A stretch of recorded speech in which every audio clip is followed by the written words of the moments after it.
So in the last video we talked about the rational root theorem, which gives you a big long list of all the possible rational roots of a polynomial.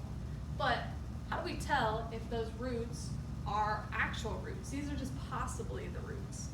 So like you may have this big long list of numbers. How do we know if it's actually a solution, a root, for this polynomial? So the next step, once you have your list of roots, is to find the remainder. So basically, let's do a bit of an aside here. If I were going to do 36 divided by 3, does 3 divide into 36 evenly? It should. So when I divide, 3 goes into 3 one time, that's 3. Subtract, get 0, bring down to 6. 3 goes into 6 2 times. 2 times 3 is 6. You subtract and get 0. Notice, when I divide 3 into 36, it goes in evenly, meaning the remainder should be a 0. Anytime you divide something and the remainder is 0, that means it divided evenly. And so what's going to happen with polynomials is if I take a big long polynomial and I divide it by some factor, if it divides evenly and I get a remainder of 0, that means that that root worked. The factor divided in evenly without having a remainder. So, for example,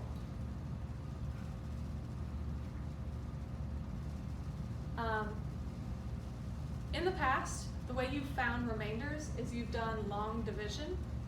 I want to show you a little shortcut for that. The shortcut for this is called the remainder theorem. Basically, what the remainder theorem says is if you take your function and plug in the root that you want to test, or the solution that you're trying to test, whatever it spits out is the remainder. So if I take my polynomial and I test out a root, like say I plug in 3 for x, and it spits out 0, then the remainder is 0. Or if it splits out 2, the remainder is 2. This is a really handy theorem. It's going to save us some time. So for example, if I want to find the remainder after this is divided by x minus 3, I could do long division. So I could do x minus 3 into 2x squared minus 5x minus 1. I'm going to save some time. After you do all that division, the very last calculation you would get is you would end up being left with a 2. And so you would have to do all that dividing, the remainder would be a 2. But here we're going to use instead this shortcut. If I plug in the root that I want to test, it spits out the remainder. So first of all, we need to think about this. If I have a factor of x minus 3, then what root would that give me? X minus 3 would give me a root of positive 3, because if I set it equal to 0 and added 3 to both sides, it would give me a root, a solution of positive 3. So if I want to test to see if this really does divide, I'm going to use the root of 3 and plug it in for x. So if I do 2 times 3 squared minus 5 times 3 minus 1, just plugging in 3 for x here, just feel free to type all of that into your calculator, and what you should get is 2. What that tells me is that when I divided this by this, I got a remainder of 2, and I didn't have to do any of the long division. That's helpful because if the remainder is 2, then it didn't divide in evenly because I didn't have a remainder of 0. What that tells me is that this root, this solution, doesn't work. 3 is not a solution to this expression because it has to spit out a 0. That's why we call them zeros. So I maybe want to try some other roots, but 3 doesn't work. This problem just asks for the remainder, so there it is, there's the remainder. But let's say we're doing a problem like, is 5 a root of this expression? What that's asking is, if you were to divide this by x minus 5, what's the remainder? Is it 0 or is it something else? Again, all we have to do to test this root is put it in for x and see if we get out 0. So 2 times 5 squared minus 5 times 5 minus 1. Just plugged in 5 for x and put all that in your calculator. Just type it all in, that's fine. And it gives me 24. So the remainder was 24. That means no, 5 is not a root of this expression because it didn't divide in evenly. If it had divided in evenly, I would have got out a 0 because the remainder should have been 0.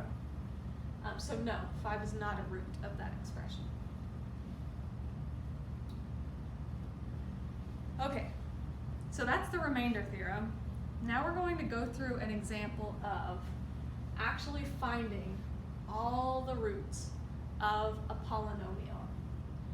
If you can ever factor at any point, if you can just factor it and then set the factors equal to 0, just do that. But you'll notice this one doesn't work with grouping method. If I try to group the first two and group the last two, my two groups don't end up matching. So I can't actually do grouping method on this one, it doesn't work. So what I'm gonna go do instead are, where did I put them? These 4 steps.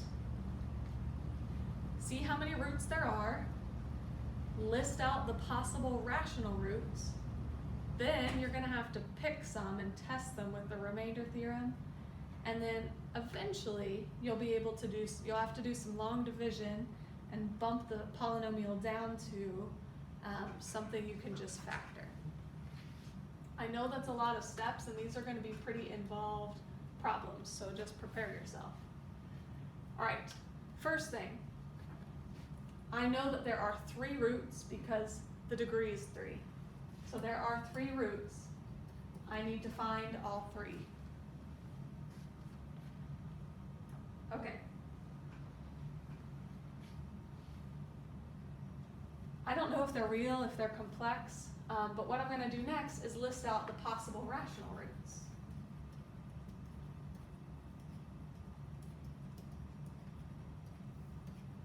Just a list of possibilities, basically. Remember, I'll take the factors of the constant, what multiplies to give you 6. That would be 1 and 6, 2 and 3. And I'm going to divide those by factors of the leading coefficient. In this case, just a 1. And I need the positive and negative version of all of these. So 1 over 1, it's just 1, 6, 2, and 3. And positive and negative, positive and negative, positive and negative, positive and negative. So these are 8 numbers here, and of those 8, probably at least one of them works. So what I'm going to have to do is just try them and see if they work. I could do long division, or we could use that shortcut I just showed you, plug them into your polynomial, see if it spits out 0, see if it works. So let's just try one. Try plugging in a 1 or a negative 1 or a 6 or a negative 6. If you put in 6 cubed minus 2 times 6 squared minus 5 times 6 plus 6, it does not give you 0. So that one didn't work. We'll just have to try another one. I like to start with just 1 because it's easy. Let's try plugging in 1. So 1 cubed minus 2 times 1 squared minus 5 times 1 plus 6. Type all that into your calculator. And that one does actually give out a 0, meaning I found one. One of my 3 roots is a 1. I found one of the 3. So you could keep guessing with the rest of this list, but They might not all be on this list because some of them might be complex.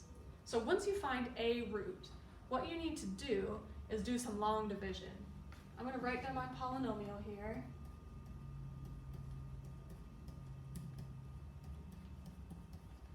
And I'm going to do long division with the root that I just found, 1. Be careful here. I want to divide this polynomial by the factor, not by the root itself. And remember, if I have a root of 1, then I have a factor of x minus 1. Because if I were to set that equal to 0 and solve, it would give me positive 1. So I'm not just dividing this by 1, I'm dividing it by its factor, x minus 1. All right, so I'm going to go kind of quickly through this long division. What multiplies by x to get me x cubed would be x squared. X squared times x is x cubed. X squared times negative 1 is negative x squared. Then subtract, subtract. Those cancel. We're left with negative 1 x squared. Bring down the next term and do it again. This time I'll need a negative x times x to be negative x squared, and negative x times negative 1 is positive x, and then I'll subtract, subtract. Negative 5 and negative 1 makes negative 6x. Bring down the last term. So this time I need a minus 6, because negative 6 times x gives me negative 6x. Negative 6 times negative 1 is positive 6, and you'll notice, as we expected, the remainder is 0 if you subtract and subtract. Okay, what all this tells me is that if I take this polynomial and divide it by this, I'm left with this. This, whatever I have left, is going to give me, hopefully, my last 2 roots. Basically, what we're saying is that this times x minus 1 is this big long expression. What you just did was factor. It just took a really long time, but you factored this into these 2 expressions. Okay, so I need to take this and keep solving this. There are lots of ways you can do it, but the best way I think is to try to factor it. And if at any point you can just factor, just do that. I think I can factor this. It's 3 terms, so rainbow method. 1 times negative 6 is negative 6. So what multiplies to give me negative 6 and adds to give me negative 1? That would be negative 3 and positive 2. So I'd factored this into these 2 factors. This factor is still here, but I already knew about that one. But it's still technically there too. All right, that's it, we're there. This is gonna give me my last 2 solutions. X minus 3 equals 0 will give me the solution of positive 3. And x plus 2, set that equal to 0, and that's going to give me negative 2 as a solution. And I already knew about this one. X minus 1 is going to give me positive 1 as a root. So I found all 3 roots, 1, 3, and negative 2. Each of those, when you plug them in, should spit out 0. They actually all ended up being real numbers, so I'm going to show you a bit of a shortcut here. Feel free to graph your expression at the very beginning and see if you can see any of them on a graph. For example, nope, that's the next one we're going to do. If we were to graph this, you would see that it hits at 1, 3, and negative 2. They won't always be real numbers, but they might be. All right, that was a lot, so let me refresh. There's 4 real steps here. One is see how many roots there are supposed to be. In this case, 3 roots. List out all the possible rational roots, which is a list of numbers that you might test and see if they work. Then, once you find one that does work, turn it into a factor which is always the negative version of whatever you've got, and divide it into the polynomial so that you're left with something a little less scary. Then you may have to repeat that whole process with whatever you have left, or maybe you can just factor from there. So yeah. Once you've got factors, you've got the solutions, because the factors just set them equal to 0, and those are the solutions. Let me show you another example. Again, I want to find all the solutions. So maybe you try and graph it, but the graph's not going to show all 4 of the solutions here. So I know I'm looking for 4 roots or 4 solutions because the degree is 4. This one is actually 3 terms. And so maybe let's try to factor it and see if that works from the very beginning. If I can just factor this, I can skip that whole process I just did. So what does anything multiply to give you negative 36 and add to give you negative 5? I believe that would be negative 9 and 4. So negative 9 and 4 will add to negative 5. Okay, here's the thing. When I factor this one, I don't just want x and x, because x times x is x squared, and I need x to the 4th. So instead, do x squared and x squared, because x squared times x squared gives me x to the 4th. Notice that I'm not quite done. I need to keep factoring these. I'm trying to get to 4 factors to give me 4 solutions. This one is 2 terms, the difference of 2 squares, so I can split it into 2 factors. Square root of x squared is x. The square root of 9, just do the positive 9, don't worry about the subtraction. Square root of 9 is 3. Make 1 plus, make 1 minus. That's the difference of squares. This one is the sum of 2 squares. And remember, it's not possible to do this with real factors. We're going to have to get complex here. So the square root of x squared is x. The square root of 4 is 2. I still need to make 1 plus and 1 minus because there's no middle term. But in order to get the plus sign, I'm going to need i's on the end of this. I and I. That's it. Those are my 4 factors. I factored this whole thing into these 4 factors, and so I can just set this equal to 0 and solve. That one will give me negative 3.